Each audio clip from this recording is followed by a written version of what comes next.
everybody. Welcome back to our latest installment of MSP Business School. I'm joined by a couple special friends today. We've got MJ Shore from CompTIA joining us today. But before we start talking a little bit with MJ, I'd like to say hi to Tim and say, geez, where's our counterpart, man? You know, he's bailing out on us again here. I know. You had to head down to Connecticut, super last minute. I just got off the phone with him, so it was bad timing. But hey, I tell you, it's becoming like a special edition for us these days when the three of us are on at the same time. I know, right? Yeah, wild. Yeah. But you know, the good news is most people aren't here to see and hear from us. You're here to see and hear from our guests. So with that being said, I do want to introduce again MJ Shore from CompTIA today. Many of you in the industry know MJ from the past. He's encountered many of us. I was just sharing that it was probably almost 20 years ago when I probably ran into MJ for the first time at a ConnectWise user group event up in the Northeast. But welcome, MJ. Thanks for joining us today. Thanks, Brian. Really happy to be here. Tim, great to see you again. Yeah, it's good to see you again. It's good to see you. So we'd love to kick things off by really getting to understand a little bit about your backstory. You know, I know a lot of folks in the industry know who you are, but a lot do not. And, you know, you come from a background similar to myself and Tim, where we at least all had our time in MSP, but you had a rather successful time. So why don't you tell us a little bit about it? Sure. Thanks, Brian.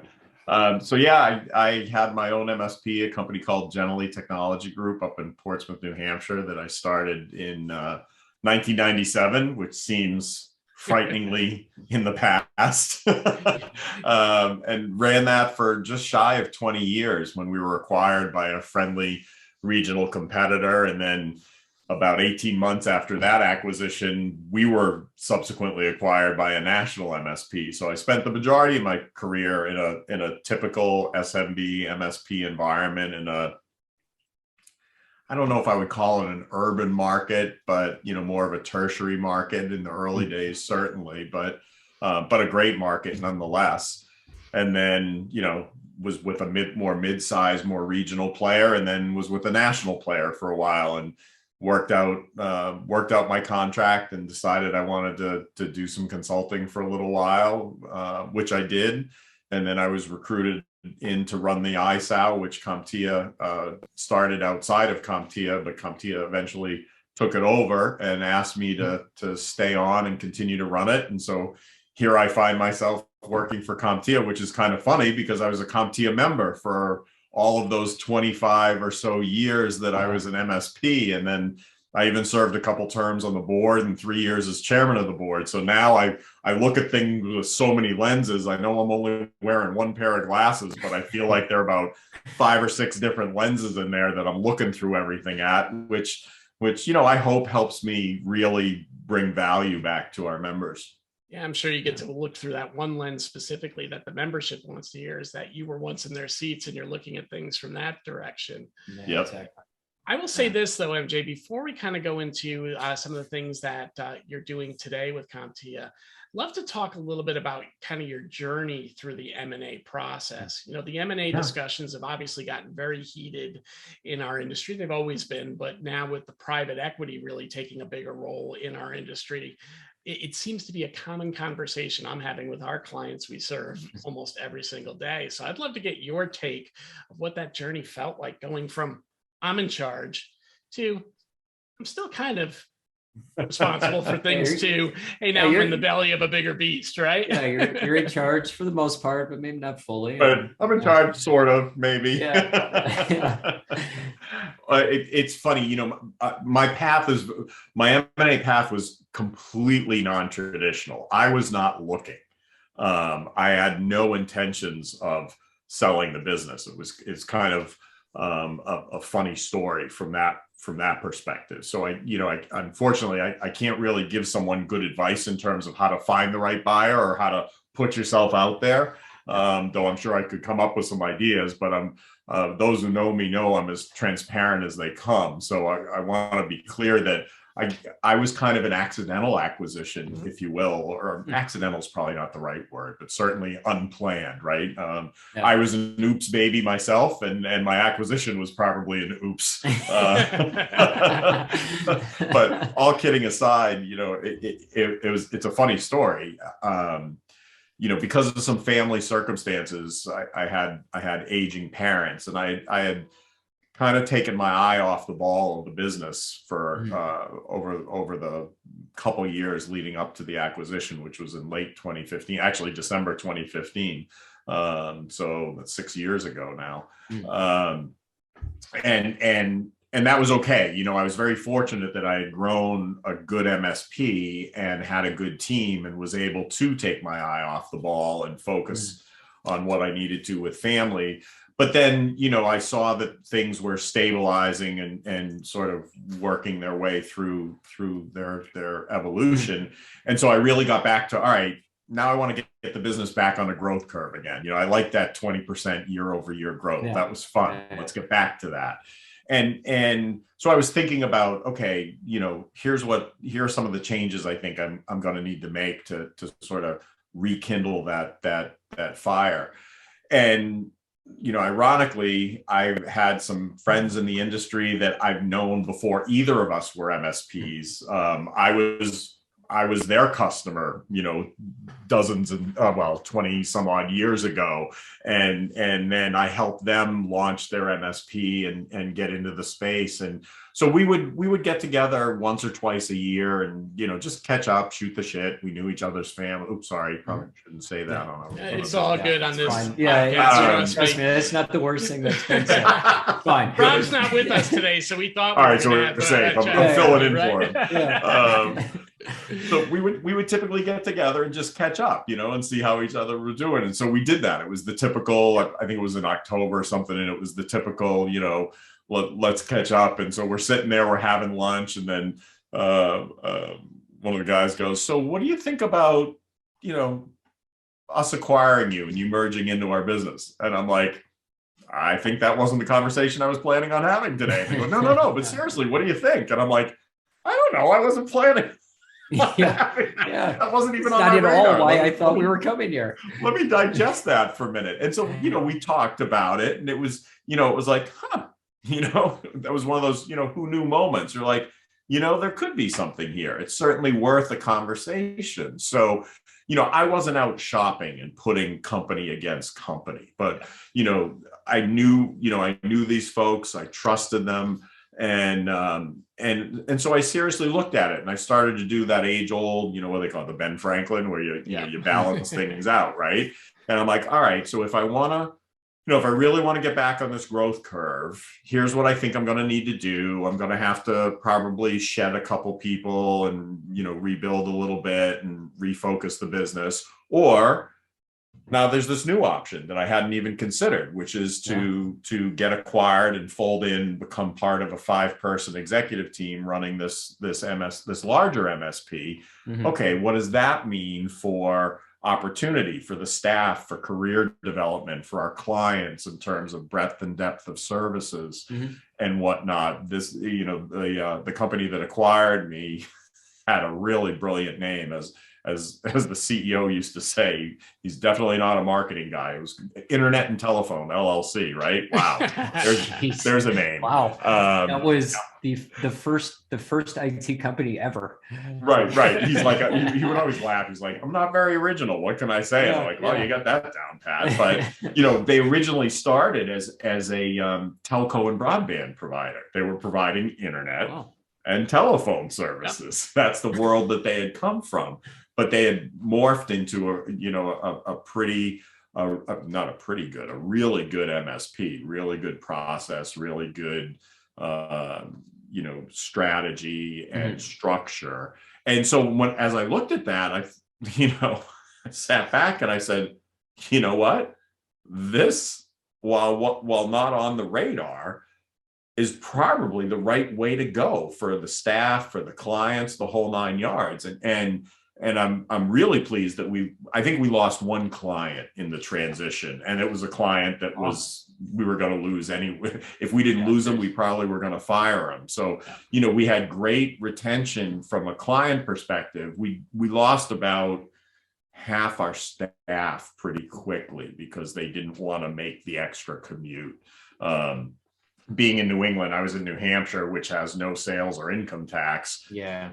now Massachusetts, people have to cross the line, pay mass tax, and they couple of them just that they weren't interested in that, and that's okay. But that's how it happened. It was a very organic, off the cuff kind of a process that just was an idea that came to fruition. As I looked at it harder, it made good sense, and it was a great ride. It wasn't. I think we were early in the in I guess what you could call the M&A heyday. I probably should have held out for a little more, but I think everyone who sells their company always thinks that. It's like, is that right? But listen, no regrets. It was it was good for the staff. It was good for the clients. The second acquisition, not so much. And that was interesting. That was a national player, private equity backed, that wanted us for a Northeast presence, and all the right intentions, for lack of a better way to say it, but a cultural mismatch. And that really came home to roost. And I ultimately left because I just couldn't see my way through to making the kind of impact I wanted to make. I had tried for a couple of years. We had tried for a couple of years, all of us. And the cultural mismatch was just a bit tough to break through. And so several of us actually left, and they've been through, they've had a pretty, I guess I would call it significant turnover, and have rebuilt things. And my understanding now is that things are on a much better foot. But similar to what I was looking at with my own MSP, I knew I was going to have to go through some turnover and some refocus and reshuffling to get back to the path I wanted. I think that second acquisition kind of went through a similar thing, but from a different place, because it was a much larger company, and they've since sold off some of their business units and refocused around the MSP space. So, every M&A deal has its pluses and has a couple warts that go along with it, right? I think you definitely defined, a couple of things there. One, the way your M&A went was similar to how I think many of the M&As went, really up until this kind of private equity boom heyday, as you called it as well. You saw a lot of companies that had relationships coming together to become stronger, right? And somebody took a little bit more of a catbird seat. But I think you hit the other big thing that we're hearing more and more as the private equity rolls in. The culture change becomes the biggest change. You can take two companies that are regional players, put them together without shifting cultures too much, as long as they kind of aligned to begin with. But as soon as you go into private equity, you're also taking that step into becoming more corporate, which you have to be when you start looking at the way those need to scale. But a lot of the MSP community just have never been exposed to that, and it really becomes hard to make those adjustments into it. So we talk a lot. We've had Abe Garber, who you might know, on our show a couple times right now, from Focus Investment Banking. And one of the biggest things you got to look at is not just the cultural match for your teams and some of the benefits there, but in that cultural match, can you absorb what it's going to mean from you? Can you be more of a report-driven person? Can you be less of an impact player, because things have to go through committees, commissions, whatever, in the process? So I really appreciate you sharing a little bit about your background, because you really kind of told the tale of two cities there, right? The two different ways that mergers and acquisitions can go today. And it doesn't mean private equity is bad. It just means you have to look to yourself and say, am I ready to be a part of that? And am I, as a person? Because if not, maybe it's time to talk to them about the exit instead of the ongoing portion of it. I'll tell you, I've seen a handful of private equity acquisitions, and the ones that have gone well have kept the owners in an impact player role for at least the first year, and then the owner may transition out because that's what they ultimately wanted. The ones where the owners have exited very, very quickly are the ones that haven't gone very well, because it upsets the stability of the customer base, as well as the the acquired employees. They feel like they've lost their advocate in the new organization. So there are lots of little quirks there, to your point about navigating in a larger, more corporate environment. Doesn't make it right or wrong. It's just, you got to just entrepreneurs are are funny animal, people, right? Yeah. Well, most of us are entrepreneurs because we weren't good employees. Right. I mean, when you rip the Band-Aid off and you sell the company and you're kind of out the next day, that's a hard transition for clients, especially in this industry. So, right. Right. And, this is we all know this. It's a relationship business. We just get to play with technology all day. We're lucky. Yeah. Well, so, Rob and I we were lucky enough to meet you during your consulting days before you jumped over to CompTIA. I guess, how did the transition happen to CompTIA? I know we were talking before about how, and you may have even mentioned it here, that, you utilized CompTIA when you had your MSP, and you've kind of grown within that role quite a bit already in your short existence there. So just curious to see how you got there, what that's like, and what you're focused on moving forward. Sure. So it's funny how things work out, right? That they all say everything happens for a reason. It's boy, is a cliche, but if anyone's heard me speak recently, they've probably heard me say it's the right thing at the right time for all the right reasons. And I'm so fortunate to be able to say that. I had gotten, when I was doing the consulting, I got recruited to stand up something called the TSP ISAO. And to make a very long story short, we quickly realized that it wasn't in the right place in the market. It was being perceived as being attached to ConnectWise, and ConnectWise didn't intend for that to happen. And because of that, it wasn't perceived as a true independent nonprofit undertaking. So we quickly realized that for it to be successful and for it to accomplish what the original intent of it was, it needed a different home. It needed to live in an existing nonprofit that had the chops, for lack of a better word, to stand on its own and clearly state, look, this is a vendor neutral initiative for MSPs designed to help the entire industry be better. And so CompTIA was the natural place for that. So myself and another gentleman approached CompTIA and said, would you be interested in taking this on? Because we don't believe that it will survive in the framework in which it was originally set up. And so CompTIA then asked me, having known me and I was able to have very candid, transparent conversations that I didn't have to build trust with anybody. I was a known commodity, so they knew, what I was saying was what the situation was. They asked me to undertake a 90-day project to evaluate whether this would be a good member initiative for CompTIA. So I did that. CompTIA said, yep, we want to do this. Took it over March 1st of 2020. The entire world shut down 12 days later. That's a whole nother experience I can talk about for probably hours. But for the first several months, I was helping to stand up the CompTIA ISAO as a contractor. And then CompTIA said, look, there's nobody better to do this than you. What do you think about just coming on board full time? And I was like, well, I have gotten pretty invested in this. I am pretty passionate about it. I kind of don't want to let go of it.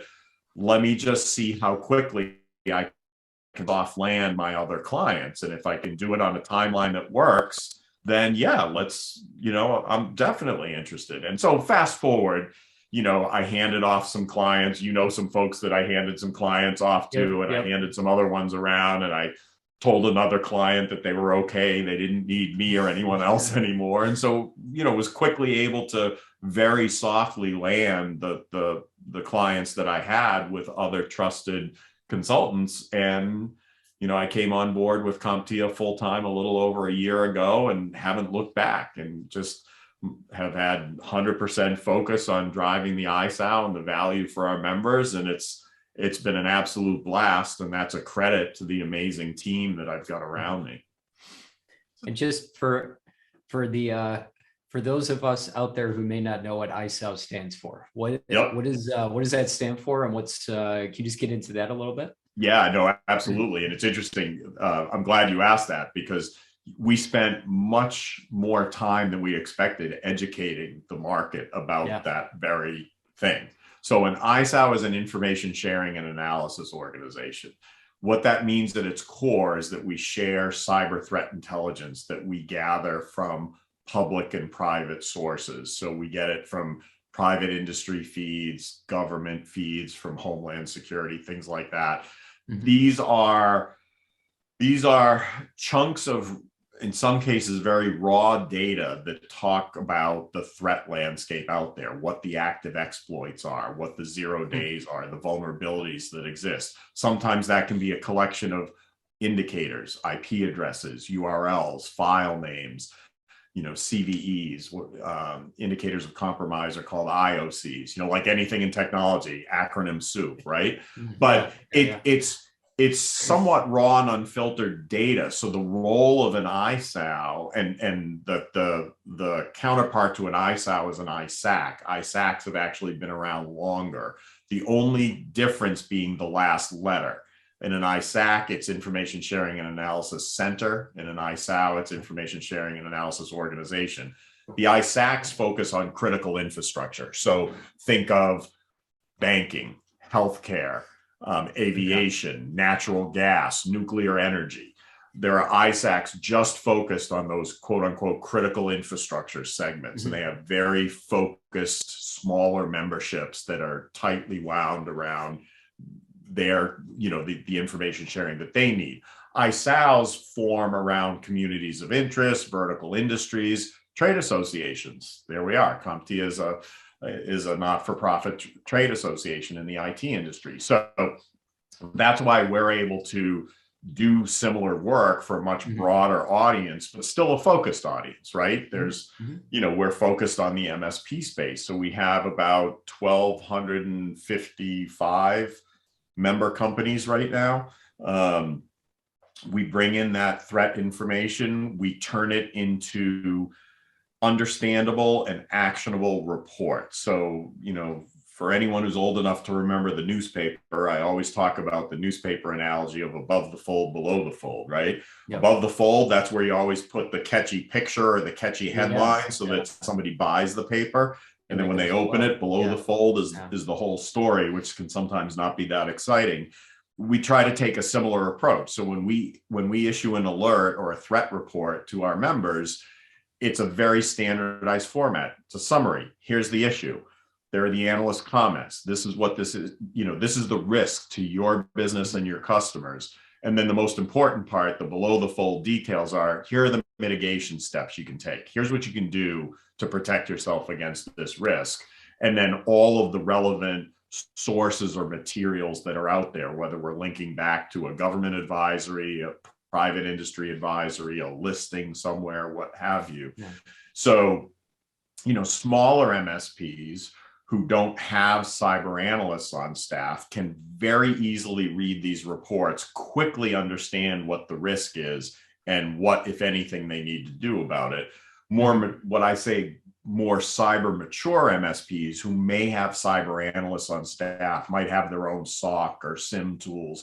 They can pull these feeds directly in and do their own manipulation and correlation to match up with the report. So we're addressing that broad spectrum of MSPs out there, from small to large and less capable to more capable in terms of cyber analytical skills. But what I always focus on is we bring the context to the tools and the technology, right? MSPs to date have really focused on cybersecurity around, okay, what tools and technologies can I throw at this to make everything better, right? And I think what we've clearly learned in recent years is you can have the best tools and technologies out there. If the bad actor wants to get you, they're gonna get you, right?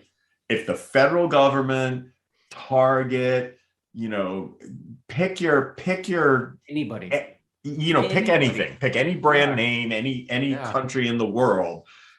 no one can fully defend against this. I always laugh when I talk about this, and I think back to the last major cyber incident I was involved in with the MSP before I left, and I remember the CEO was like, well, you've got to tell me I'm going to be 100% secure. And I said, I'm never going to tell you you're going to be 100% secure. And if anyone on our team ever tells you that, tell me who said it, because I've got a really nasty conversation to have with that person.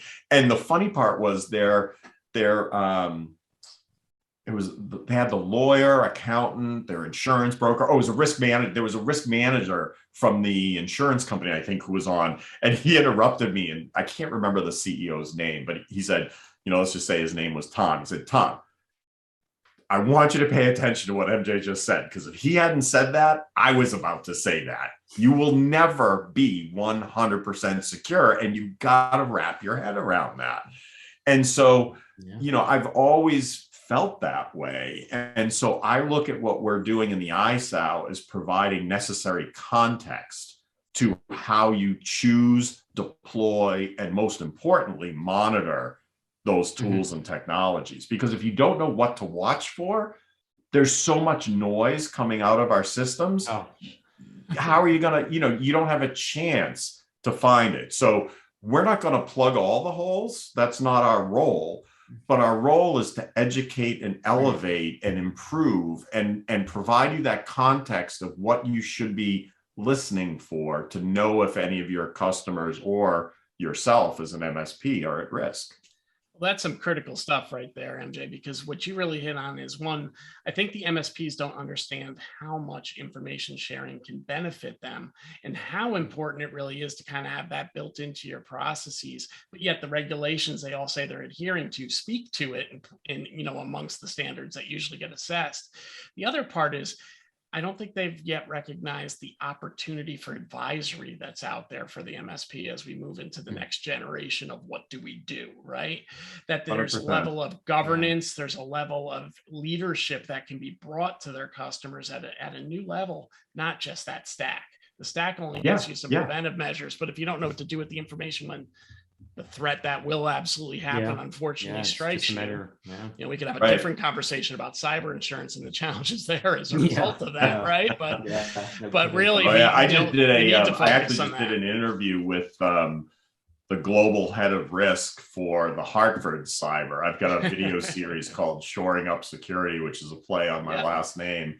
And we'll drop that link in the notes for this too. So you guys can go check. You can thank the marketing team for that. I didn't come up with it, but it's out on our CompTIA Connect YouTube channel. It was really fascinating talking to him because he was talking, he was talking about the current landscape and the concerns around cyber insurance, which, dear God, we could have a multi-hour conversation about that. But you can't just throw tools at things anymore. You've got to understand the risk. You've got to, to your point, I firmly agree with you.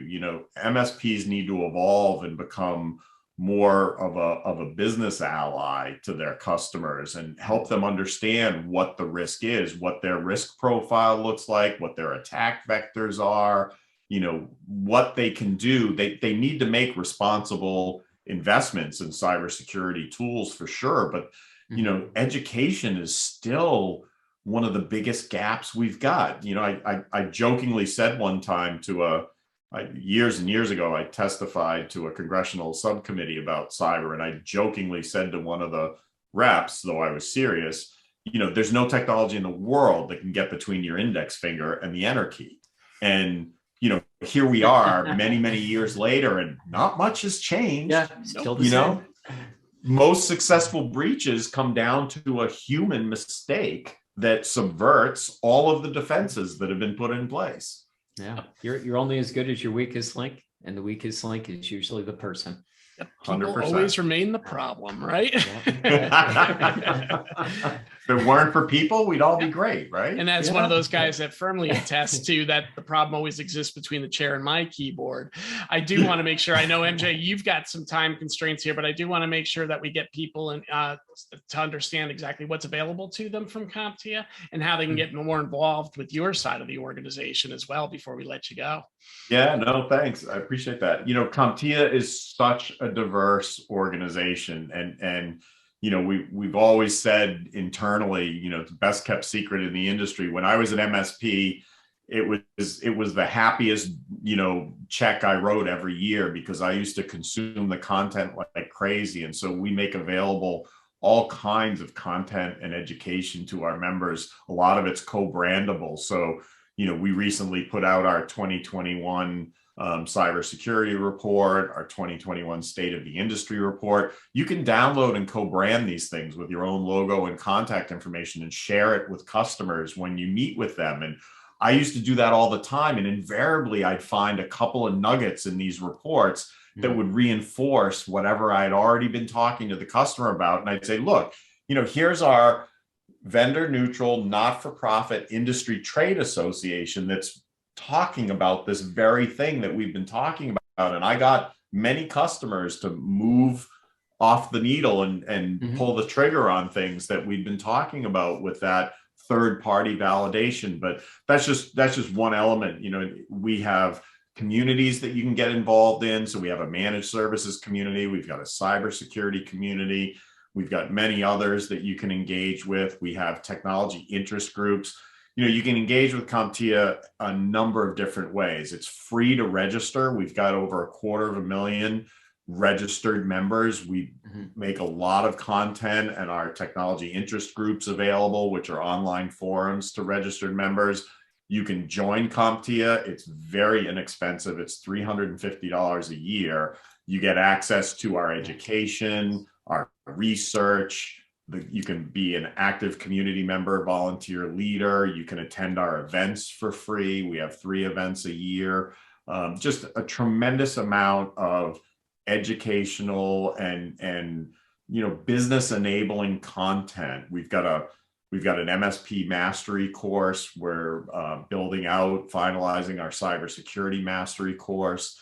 And then, of course, I sit over here with the ISAO, which is another initiative that's available. It's a $500 add-on to membership. So still amazingly affordable. Yeah. I mean, honestly, if you can't find $500 worth of value, it's because you just wrote the check and sat back and didn't even look at anything. One of those threat reports is worth its weight in gold. And so we put out a ton of content to our members around what to be aware of in the cybersecurity landscape. We also have something called the CompTIA ISAO Cyber Forum, which is an interactive online forum where you can interact with members and talk about any cybersecurity topic. We do a monthly meetup that's just an open Zoom with no agenda for people to talk to. And 2 of our most popular benefits are we have an integration with Sophos Labs and Telix, which gives our members access to that system free of charge, where they can upload URLs or files and detonate them into the Sophos Labs sandbox and get information back as to whether it's safe or malicious. And we just released something called the Cyber Risk Rating in partnership with Security Scorecard. And that grades every member on an ABCDF. I know it's like nightmare back to school, but it gives you a letter and numerical grade on your public cybersecurity posture, your presence to the world.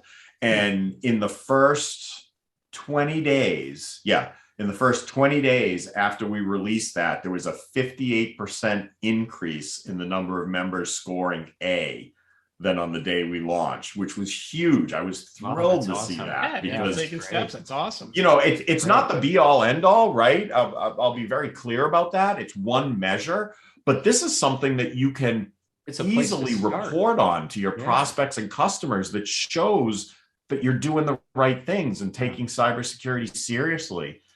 And we also have a cybersecurity trust mark. So it's kind of like it's the closest thing we have in the industry to a good housekeeping seal of approval that members can do based on whatever framework it is they're working with. And it validates, it audits their compliance with the framework. So I think, as the landscape continues to evolve, I think it's going to be more important than ever for MSPs to be, I call it security first minded, but to be able to demonstrate that with third-party verifiable things to the customer. So, to say that you're part of the CompTIA ISAO, that you're part of the Global IT Trade Association, that you've got access to this research, that you have this trust mark.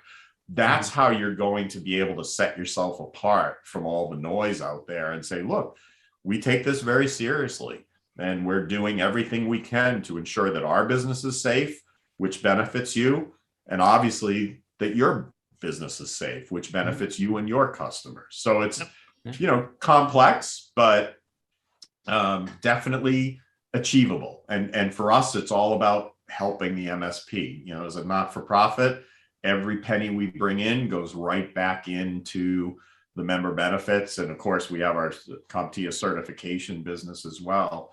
So every penny that comes into CompTIA goes right back into keeping all of that current and bringing new products and services to market that will benefit the MSP. So, you know, for a guy who's lived in the for-profit world his whole life, it's kind of weird to be a not-for-profit now. Shift. Yeah. But it's also really cool and really incredibly gratifying and motivating to be able to know that every penny we bring in goes right back into member value. That's a really powerful place to come from, and I couldn't be, you know, more thankful to be able to do it. And as I said, the entire CompTIA team is so focused on this mission. It's really just such an impressive group of individuals. I'm lucky to work with each and every one of them. Yeah, Awesome. that's great. Look, MJ, really happy that you had a chance to come on. It was great seeing you again. Yeah, thanks. I really appreciate you asking. I've enjoyed it. I hope there's some valuable nuggets there, but you know, feel free to you know, pass along my contact info, or just go out to connect.comptia.org. You can learn everything about us there. It's a nice intuitive website. Yeah, but next time you need to be wearing the Jim Craig jersey. Yeah, I know. I took it off the back of my chair. I finally got a shadow box for it. I was waiting for it to get to hockey today, Tim. Come on. It took you a while. Well, I mean, hey, it was signed, right? I think it was signed. It is autographed. I have an autographed picture of him. And I almost bought an autographed. I was at an event. I was at a hockey game at my alma mater, and they were auctioning off some framed things, and one of them was, you know, the Miracle on Ice goal. My daughter like pulled me away from the table. She's like, "Don't you dare! You've got enough." I'm like, "I want that." Well, again, I appreciate you coming on. Just for everybody out there listening to the MSP Business School, you can get this podcast as well as any other one that we've taped in our history at wherever you find your podcast, wherever you subscribe, to include YouTube. So again, MJ, great having you on. Definitely look forward to having you on again. Thanks so much. It's been a lot of fun. I hope to see you soon. Thanks, MJ. Really appreciate it. Thanks, Brian. Take care.